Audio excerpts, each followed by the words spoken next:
Hi everyone, happy Monday. This is Tea with Sebeso. Thank you so much for joining me. I hope you had a nice weekend and you're looking forward to the week. Grab your teacups for this week's tea.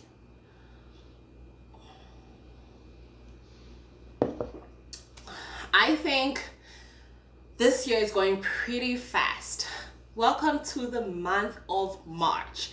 For the people that know me, you know the reason why I'm extra excited because we're in March. I will leave it there, but let's continue where we ended last week. So last week we did start a course, Business Startup 101.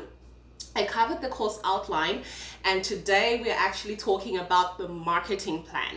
Make sure you have your paper, pen, and your tea with to get ready for this course. Here on Tea with Sebeso, we like being educated and sipping our tea at the same time. So let's go. All right. Welcome to Business Startup 101. I hope you're comfortable. You have your tea with you, you have a paper and pen, and you're ready to rock and roll. Mm-mm-mm. So, this module is, I think it's a long module. I might be breaking it into three parts: part one, part two, and part three. I will be giving a real life example, which is, of course, um, my business plan. So I did for my company, I did write a business plan. So I will be taking some examples from my plan and, kind of bringing life into this course. So let's go. Constructing a business plan. So the business plan outline is, so a business plan, first of all, is a term used to refer to a well-written document that summarizes how the business will operate and the financial involvement that will need to operate the business. So the business plan could be used for, let's say you want investors, you want to go to the bank. There are different ways, reasons you would need a business plan. So the plan of the organization and the budgets are carefully spelled out in details. So the plan actually, the business plan actually gives you more details about what business you're in. And also, of course, this means that your business plan carries details about what your business is, how the business will run, and what will be needed to run the business in order to achieve the purpose and the existence. Last year, we did talk about one of the topics we covered where why are you in business, right? Why are you starting this business? So the business plan will cover that purpose of your business. So the business plan outline. A business plan shows you how the business will succeed by showing you the different components that will lead to the business success.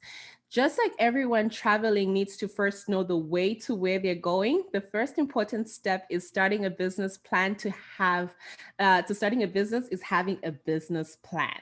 So, for example, my business plan, it has my company name, who prepared the business plan, so prepared by Sylvester Kende, the company name again, the address, my phone number, and email address. That's the cover page.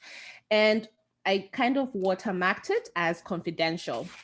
You don't want it to get into the wrong hands and people to kind of misuse the information that you have.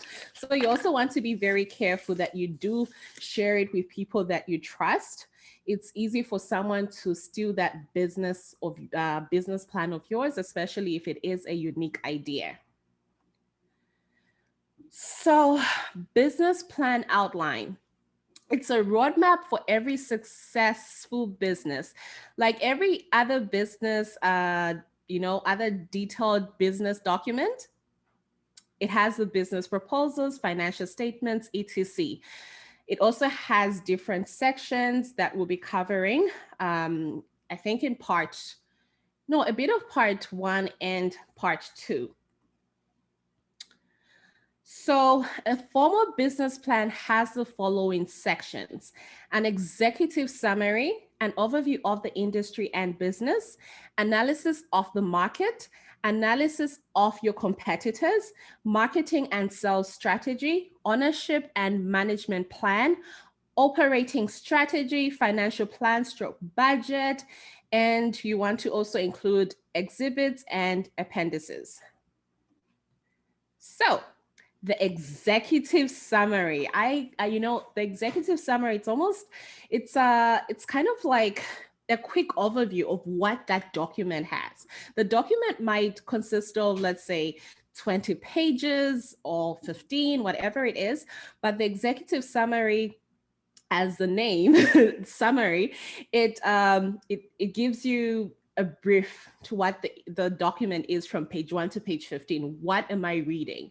And usually a lot of investors would go to the executive summary to see if it's even interesting. Think of an executive summary like your cover page, or for people that are back home, your CV, right? Before giving someone the details of what your CV is, you kind of want to give them, what's this all about? For someone who's in a hurry, 10 minutes, what am I reading? So this section is written last, but usually appears first. It is written last because it contains the entire summary of the complete plan. The section should give the reader what to expect from other sections. Then it appears first in the plan because it defines what the organization is all about, their mission statement, and the kind of goods and services they offer. Make sure that this part of the plan, the executive plan, is well crafted and excellently written, right?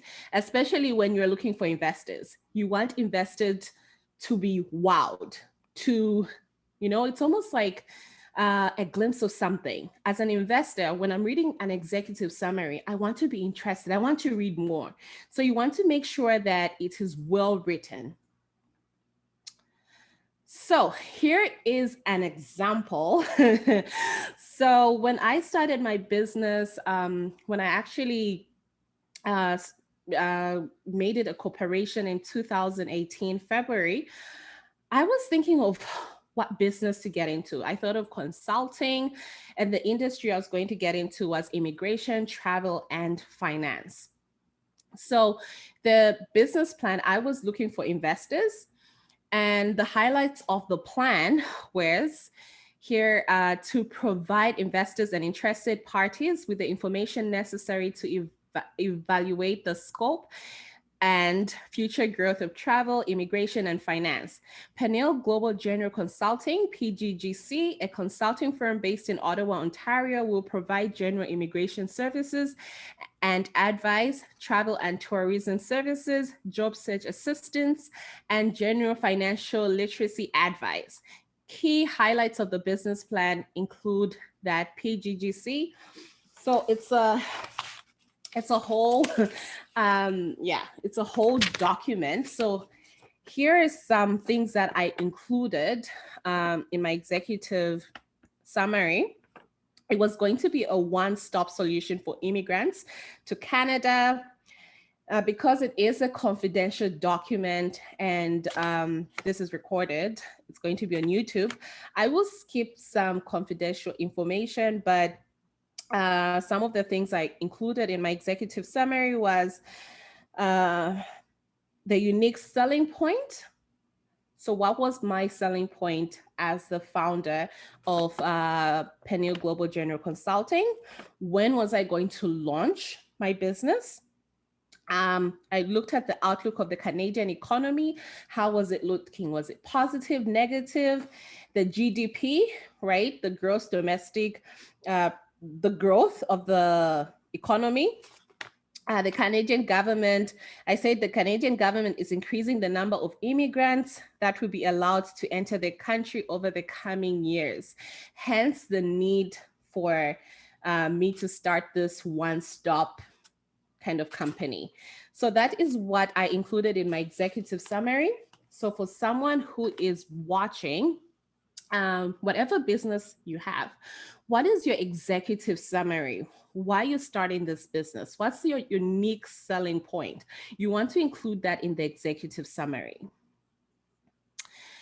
The business industry overview. So this section covers the information about the business that you're starting. This section also includes those who intend to sell, who you intend to sell to, who is your target market. This section also includes, it shows people the class of industry where your business falls into and a brief overview of that industry. It should also contain the things that trend majorly in the industry, right? In this section also shows the particular industry your business falls into. You should also mention the part of your business is going to play, what part your business is going to play. So, for example, back to my example. So in this case, I talked about the immigration, the immigration, oh, well, immigration industry. Is that right? Well, I think I need to sip to that. The immigration consulting as a whole, there are so many immigration consultants and lawyers. So how was immigration looking like in Canada, right? What was there a growth in this? So my target market in this case would be immigrants. And from my executive summary, you did see that I included things like tourism. So I would also include the tourism industry. How is the tourism industry looking like? Remember, this was 2018. The tourism industry was looking good. COVID had not hit us then. So I included that. And finance, of course, in details. How was the finance industry? What exactly was I talking about when I mentioned finance when it comes to immigration? So that's the example. Analysis of the market. So before I talk about the analysis of the market, so I'll read this. What I said the problem was in the process of immigrating countries is stressful and time consuming and requires immigrants to coordinate arrangements with a range of different service providers, including immigration, travel agents, and then job search firms once in the country. So as the immigration consultancy, I was going to do all that. It's like going to a supermarket that sells clothes, food, whatever it is, maybe furniture, whatever it is, whatever that was my unique selling point. And it has other information. So that is the gap I found in this industry. And that was the gap I was going to get into. That was the solution, right? So what my immigration services were going to consist of, my travel services, my job search assistance. I was going to help the immigrants with searching for a job, financial advice as well when you're going into a new country. I don't know right now if, for example, in Zambia, they do have credit cards, but one thing that I did find different was credit cards when I moved here in Canada. Back home, I mean, in Zambia and I think other countries, when you want to buy something, you use your own money, debit card or cash. At that time, we did not have credit cards. So as a new person, as a new immigrant coming to Canada, you might not have that education of how maybe using a credit card, how it could affect your credit history and later on actually dent your credit history if you're not paying it on time. So this was a service I was going to offer new immigrants. So when we're talking about analysis of the market, this is the importance important aspect of the business plan. So that's like the solution. The part of the plan will help you spotting out your potential customers. I did talk about immigration. Those were my potential immigrants. Those were my potential customers. This section will contain details of the people who you intend to sell to. Details also would include the location, their needs, and how their needs will be met.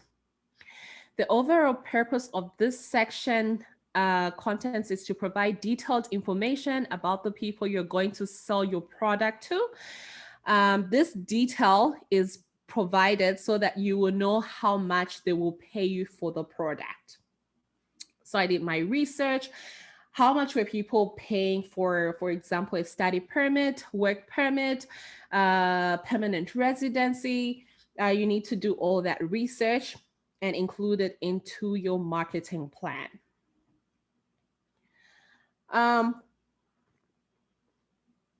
Analysis of your competitors or your competition. Every business, not every business, but you do have either one competitor or more. So you need to take a good look of who your competitors are. Who are you competing with? Can you survive or can you drown?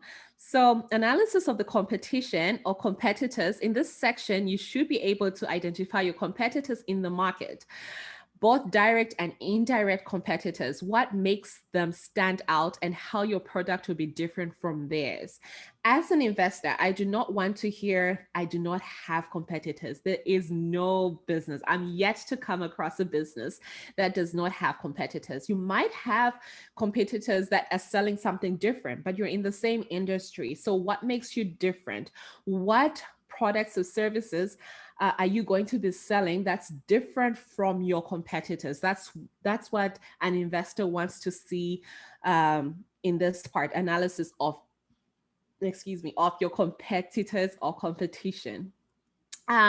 This part also contains your, what makes you different, what makes you unique, what's unique about your business. It also includes vital information. And apart from that, that's it. So it's just analysis of your competitors. What makes you different? When you want to think of this part, this section, think about what makes you unique, what makes you different. That is what you want to include in this section. Oh my gosh. Yes, I think we've covered a lot for part one. We need a commercial break. So here's a tea break. I will end it here. Of course, I will continue recording, and next week, International Women's Day. I'm recording today, which is March 1st, but for International Women's Day, I would like to wish all, of course, we'll be playing it on on the day. So I would like to wish all the women happy International Women's Day in advance. Of course, we celebrate you every day. We're not just waiting for that one day in March. I salute all the women that are, that are changing lives. We're changing lives for the better.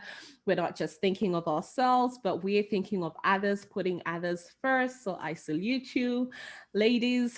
For everyone who keeps supporting me, thank you.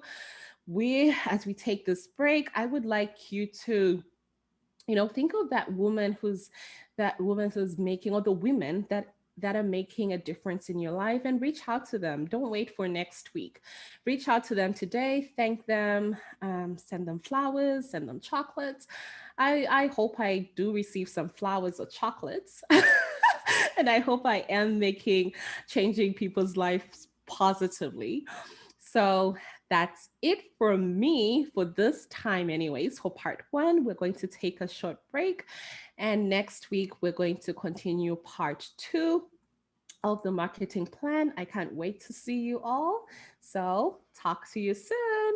God bless.